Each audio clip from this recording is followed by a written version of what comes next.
ఒక చిన్న గ్రామంలో పేద కుటుంబం.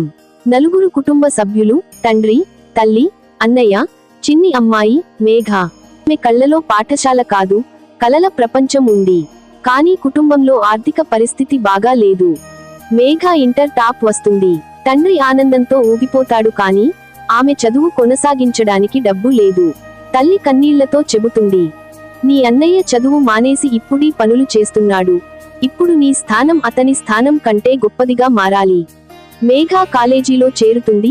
ఉదయం 6 గంటలకు లేచి పాల డెలివరీ, మధ్యాహ్నం ట్యూషన్లు, రాత్రి చదువు. మధ్యలో తినేది ఒకే టైం. అయినా ఆమె ముఖంలో చిరునవ్వు ఉంటుంది.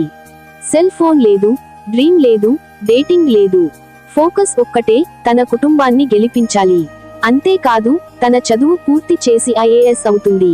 ఇంటర్వ్యూలో ఓ ఆఫీసర్ అడుగుతాడు, ఎందుకు సివిల్స్ ఎంచుకున్నారు? ఆమె సమాధానం, నేను సివిల్ సర్వెంట్ అవ్వాలనుకోవడం నా కోసం కాదు, నా కుటుంబం, నా గ్రామం, నా లాంటి లక్షల మంది అమ్మాయిల కోసమే. మన కలలు మన కోసం కాదు, మన వారి కోసం నెరవేర్చినప్పుడు ఆ గెలుపు నిజమైన విజయం అవుతుంది.